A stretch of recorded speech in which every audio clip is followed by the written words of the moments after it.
Well, hey, it's Cameron here. Just wanted to give you a quick tutorial on how to set up our live stream rig.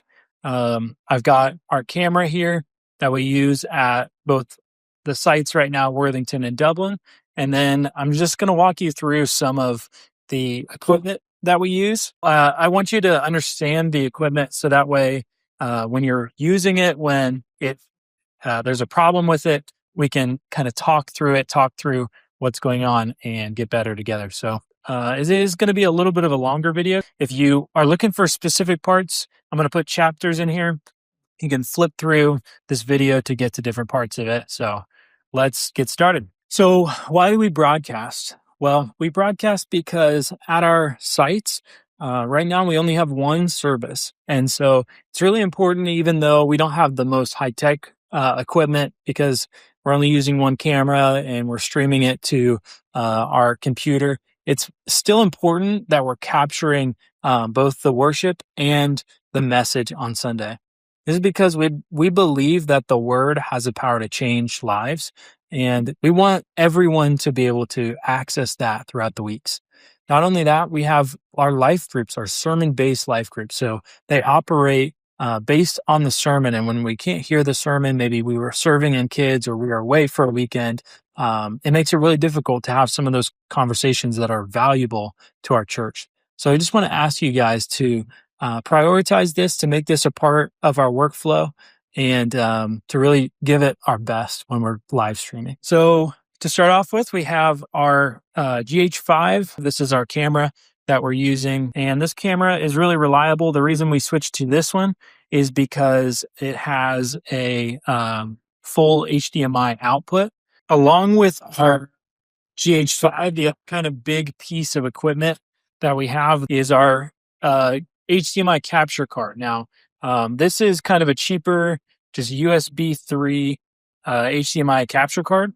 But we have another one of these, which is the Blackmagic capture card, which can do SDI and HDMI, and probably going to try to upgrade to one of those at all of our sites in the future. And so what this allows us to do is take the video signal from the camera, take it into here, and then send it through USB to our MacBook, which is then encoding our live stream, or basically like translating our live stream, both visual and audio, into YouTube.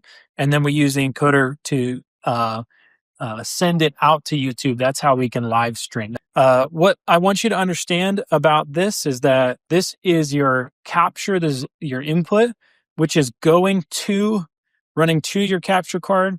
Your capture card is formatting that into the HDMI port, and then it's going out USB into USB-C into our MacBook. So let's talk about some of the cables. You have an HDMI cable, and the HDMI cable is going to plug into the camera and send into this video capture card. So I'll go ahead and plug this in. And the other connection I have running right now is just a aux cable.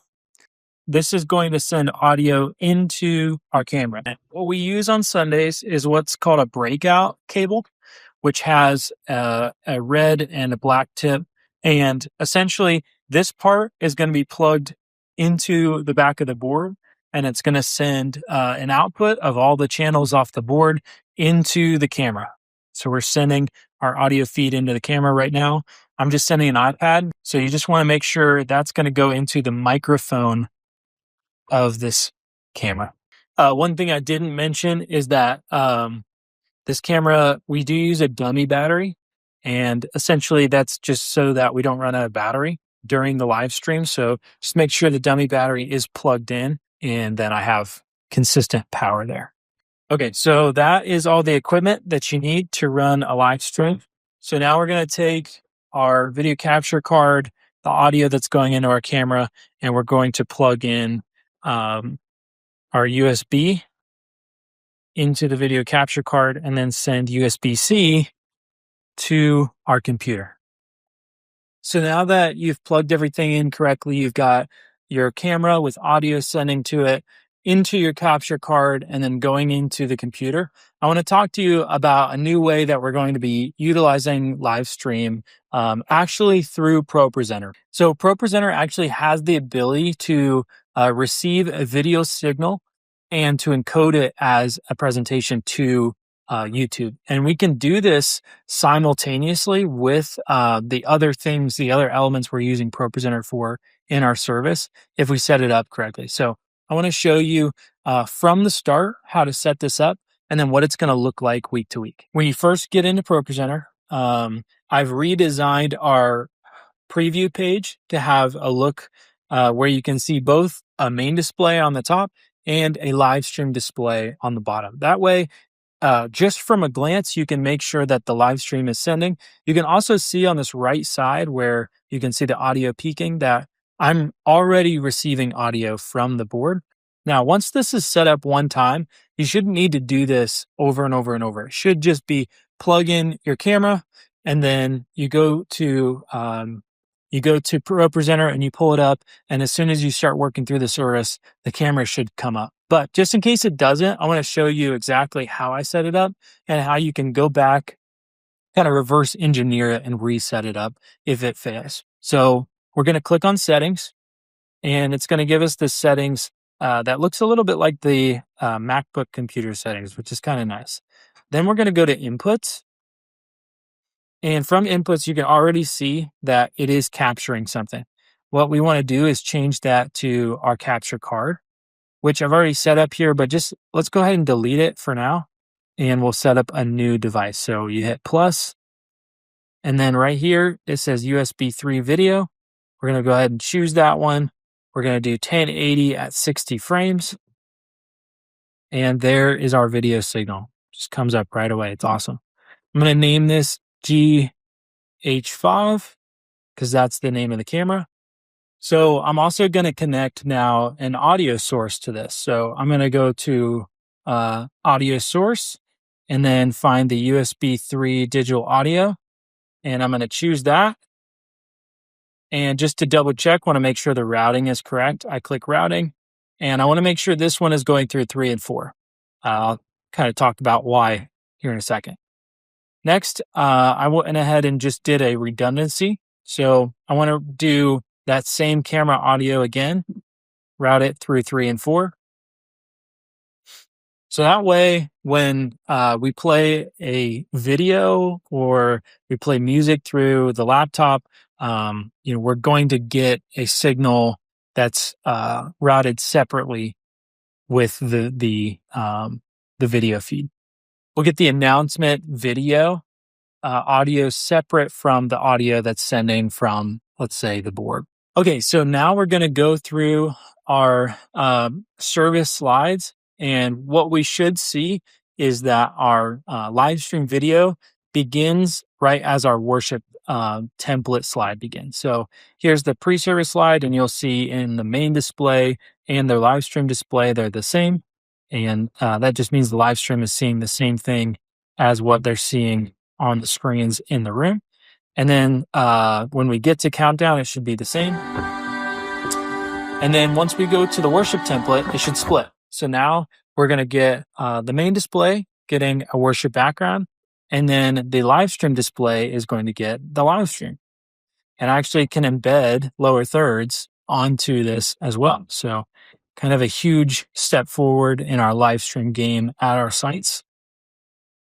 This is how you know it's working correctly. Once you see that, then you can go ahead and set up the rest of the stream. How we're going to do that is we're going to go to this button right here that says live and click on it. And then we want to set up our capture settings. So you're going to click capture settings, and we're going to start with giving it an RTMP address. So that's going to tell it on the web, on the YouTube website, this is where you are going to send the stream to. I am going to go back into Google Chrome. I'm going to pull up YouTube Studio, which you can get to through a quick link. And then from here, I want to click Create Go Live. In the Go Live section, right here, it says Learn how to use encoders. That's what ProPresenter is acting as an encoder. So we're going to click on this button, and right here is our stream URL, our RTMP. And so we're going to copy this one and then go back to ProPresenter. And then we can paste this in ProPresenter. Paste. And now we need our stream key. So going back into Google Chrome, we can see that it's hidden. If we click on the little eyeball, it'll show it to us. We copy the stream key. We go back to ProPresenter, and then we copy and paste the stream key into ProPresenter. Now from here, you can click Start Streaming. But I actually have the stream set up on a macro calendar event to where the stream will start automatically when the countdown begins. So you don't need to start the stream at this point. It actually is going to be counterintuitive because you're going to be doing this during rehearsal. And we don't want to stream rehearsal, obviously. But we do want to start the stream during the countdown, maybe 2 or 3 minutes until service starts. And so if you do see the stream not start, then you want to just click back on this live button and click Start Stream. On top of streaming to YouTube, ProPresenter is going to capture the full service from the live stream output, and that is going to be saved on a folder. So even if the stream is saying it's having difficulty, it's not able to send, don't stop it. Just keep it going, because then I'm going to have a full service already saved on the MacBook that I can re-upload later in case something was to happen with our stream. We do use Wi-Fi to stream everything, so chances of it being unreliable are pretty high, but that's okay because we can always re-upload it later if we need to. As always, if you have any questions, make sure you reach out to your team lead. You can also reach out to me through text on a Sunday or give me a call. I'm always happy to help solve any production issues that we have and make sure that things are going smoothly for you at the sites. Thanks for serving.